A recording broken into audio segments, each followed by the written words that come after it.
Hey folks, this is Jake Davis with a retro review for you today. This is a video I've been trying to get to for a long time, several months now, and I was kind of desperate to get in there by the end of July. Today's subject is Cool Hand Luke from 1967, directed by Stuart Rosenberg and starring Paul Newman, George Kennedy, and Strother Martin. I have got to thank Alan Maddox for suggesting this movie. Alan's an old friend from junior high. He suggested this via email, not email, something like, via Facebook. And Alan told me that this was one of his all-time favorite films, and after revisiting it, I gotta say, in all honesty, it really is one of mine too. So, here we go. The film starts in either the late 1940s or the early 1950s. We meet young Luke Jackson, who's a military veteran. He's going down the sidewalk, drunkenly cutting the heads off of meters with parking meters with a big-ass wrench. And he, of course, gets arrested. And doesn't even care about being arrested because, as you'll soon find out, Luke's pretty cool. Anyhow, Luke is sentenced to 2 years on a chain gang in Florida. When he gets there, he meets Captain, played by Strother Martin. Strother Martin was an excellent character actor who most likely did 100 movies or more. I should have researched that. He was an excellent character actor who always got to play just really, really small roles. A terrific a small role in the original True Grit, obviously the original.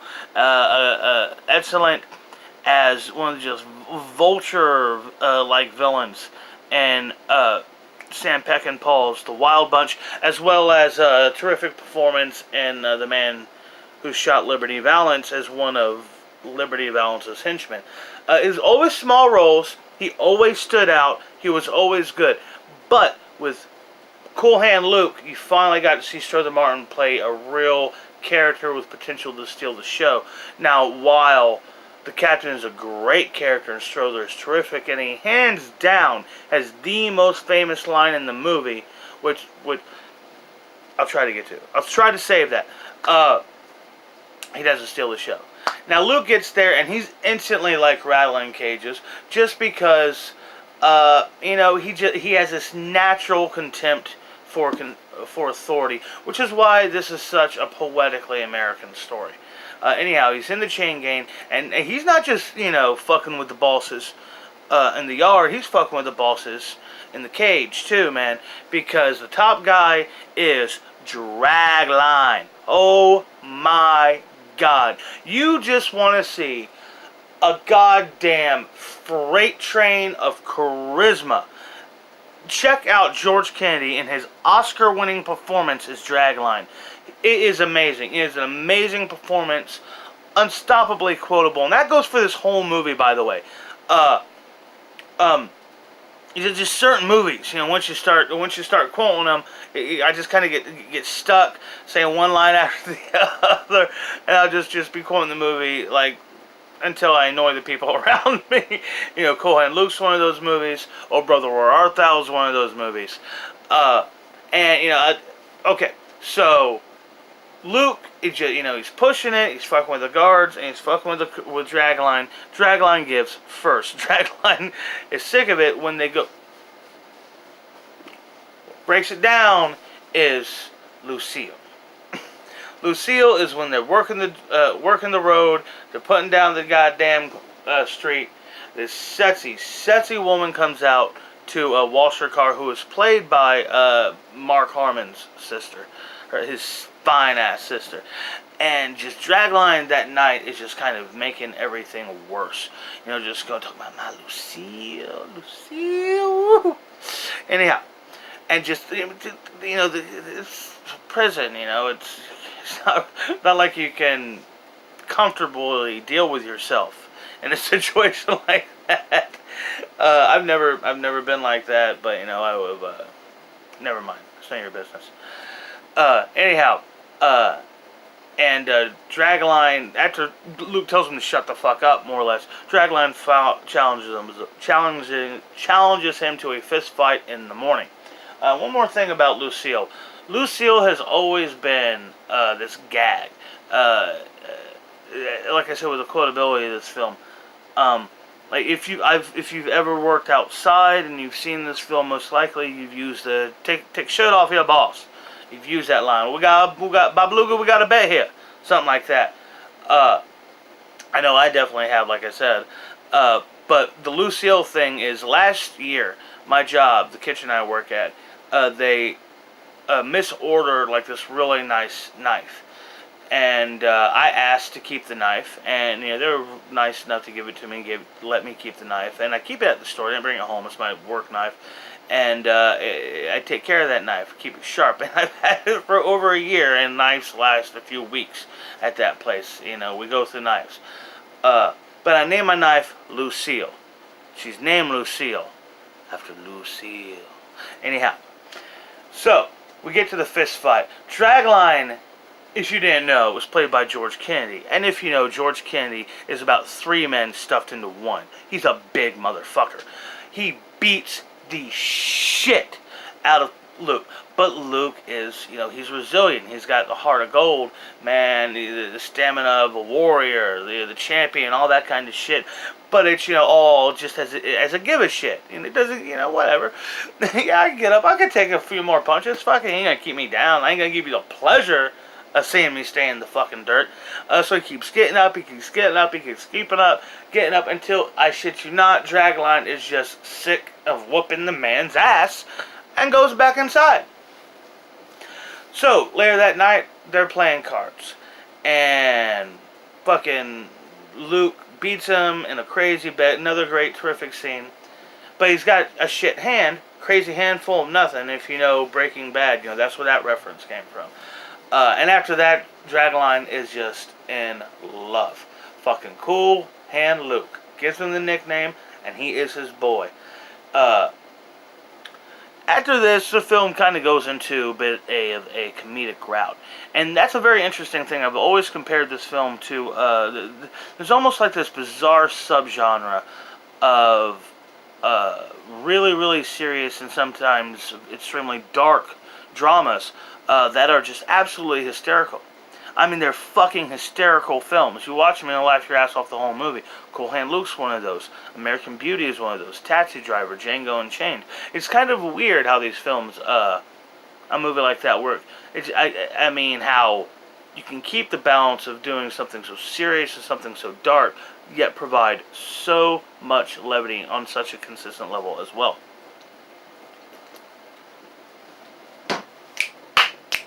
Cool Hand Luke. So, Cool Hand Luke, there's this great sequence where they're like, they got a long road they gotta do, man. It's gonna take them all day. And Luke just, he got a bit of the fuck it today, and just putting it down, putting a beat in it, getting his ass into it, man. Just slamming down on it, and it just becomes a competition, becomes a game for all the guys. And they finish it in a few hours. There's daylight left. And this is where the bosses start to dislike Luke. We don't like this rambunctiousness. We don't like this hope thing going on right now. So, we get to, oh my god, the eggs. Oh, my boy will eat broken glass, any damn thing. I'll eat 50 eggs. Nobody can eat 50 eggs. So, they make a bet that he's going to eat 50 eggs an hour, no regurgitation, and it is one of the greatest fucking sequences in movie history. Talking about writing, performances, editing. It is, even the score to it, by the way, Laszlo Schifrin's score was nominated for an Oscar. And also a score that's been used many times as like almost a B-roll or a stock sound in television over the years as well. But they got a great, the egg sequence, of course, Luke does it because you fucking Luke. And, there's high hopes and there's good vibes. Now, a little bit earlier in the movie, Luke's mom, played by Joe Van Fleet, a terrific one-scene performance from this woman, really was. She comes to see Luke. She knows she's dying, and with his 2-year sentence, she knows this is, she's never going to see her son as a free man again. And his brother, what a piece of shit. Some bitch is never referenced again in the movie. Has like one line he says to Luke, after Luke talks to his mother, says, we got no more business now, or something like that. It's like, you seen Mama's dead, or I'm done with you. Cold son of a bitch, man.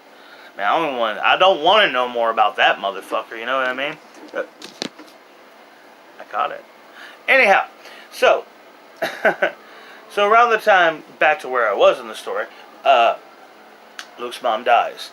And preemptively, they decide to put him in the bots. Hot bots. Hot bots from Django. The bots is what they want to put him in. Was basically just, a shitless outhouse. Instead, they give you 2 buckets.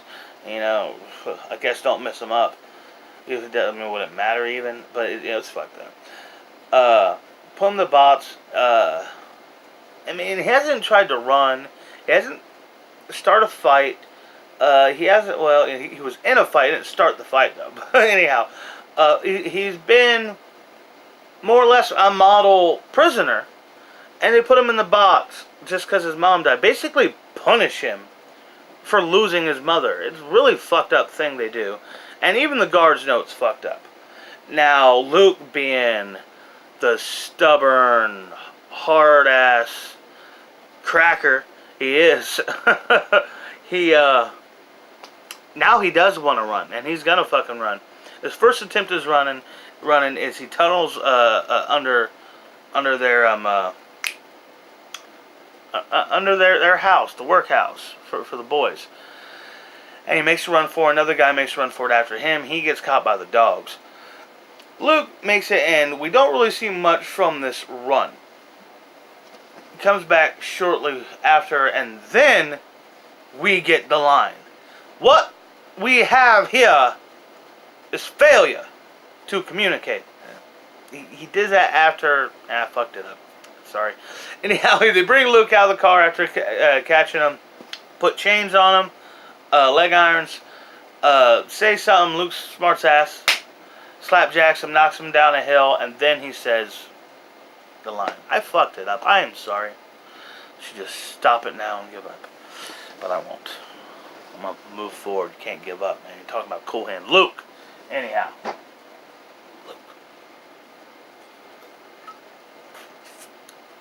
One failed escape attempt ain't gonna stop Cool Hand Luke.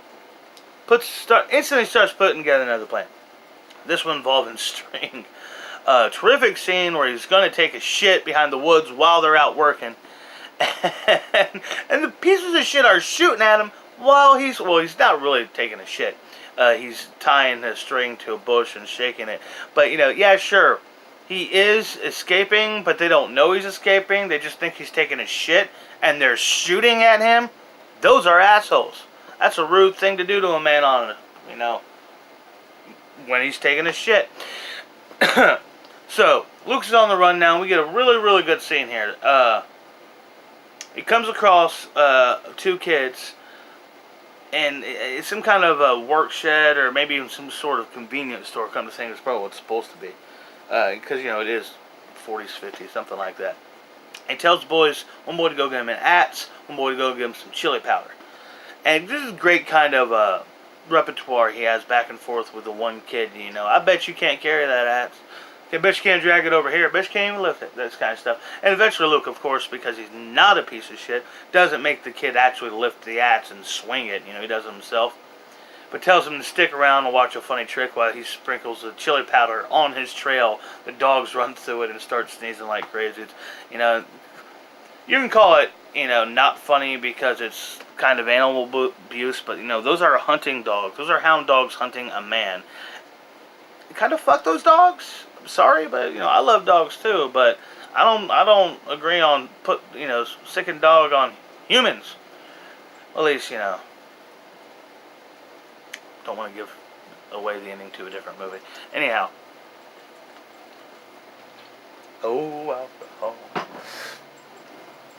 So, Luke gets captured again, but not till after he's able to send this kind of mocked up picture of him with two hot chicks to the guys that they just obsess over and they fantasize with, or about. Oh, probably with too, come to think of it. Poor bastards. Anyhow, they capture Luke and he's beaten down this time, and he confesses it's not real, and just now he's just annoyed with being there, sick of being their kind of their symbol of hope and all that, their beacon. And now the bosses are really fucking with him and like intentionally torturing him. They overfeed him, but the guys do kind of a Spartacus moment. Everybody comes in with their fork to get their hunk of the food to help him get it down. They put him in the box again for no reason. They make him dig like his own grave, fill it back up, dig it again, and then they beat him down until he just basically, begs for mercy. They let him go back to his bed and tell him they'll kill him again if he runs. Now, Luke's broken. He doesn't have the fight anymore, and they make him their gopher. They're intentionally trying to underwhelm him. I mean, not as bad as Reek because he still has his dick, but it's kind of reminiscent of that. It doesn't go full Greyjoy. But then, out of nowhere, Luke escapes again. Right there on the chain gang, the walking boss, who I barely mentioned, scary motherfucker. He shoots a turtle, tells Luke to put the turtle in the truck, and out of nowhere, Luke just takes the truck. And apparently he's been collecting keys from the other trucks all damn day. Dragline chops in the truck, and they go off together. See in the woods with Luke and Dragline kind of talk. Dragline's like, man, I thought you broke, and you really fooled him. You had us all going, and Luke's like, nah, man, I was broke. I didn't have a plan. I just, they hurt me. Very emotional scene. And then they separate, and right after they separate, they get Dragline, and they kind of send Dragline into like this church to try to get Luke to come out, and Luke's not gonna give up, knows what's gonna happen, and sticks his head out the window to say, or towards the window to say, what we have here is failure to communicate, and they shoot him in the throat. Dragline's instantly enraged, attacks the walking boss. Dragline could kill a man with his bare hands. You could believe that about him. And they're able to, subdue Dragline, and they put Luke in the back, and they're taking him to the farthest hospital they possibly can. So they intentionally let him bleed out in the back of their seat. Now we don't ever see Luke die. In fact, the last time we see him, he's got that Luke grin of his. And the movie ends with Dragline back on the chain gang, reminiscing about his friend. It is an American masterpiece and a flawless film. I would say this is, it's kind of bold to say this, but I would say this is Paul Newman's best performance of his career.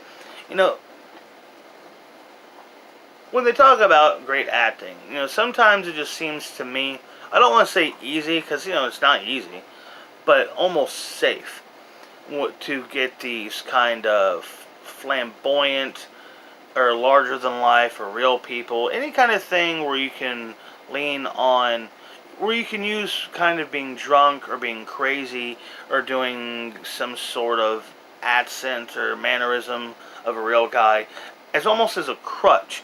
But here, with this kind of a performance, you see Paul Newman completely create a character from the page through himself to the screen. And that's acting at its finest. Not watching Paul Newman just play another guy. You're watching Cool Hand Luke. Lucas Jackson. It is a classic as a classic could possibly be. And as I said, it's about as good as America has ever put out there. And to be all honest, our movies are the best. I mean, yeah, sure, we there's shit like M, Lawrence of Arabia, Seven Samurai, but we got Cool Hand Luke. Anyhow, I hope you guys enjoyed this view. I want to thank Alan Madditz again, buddy. Thank you.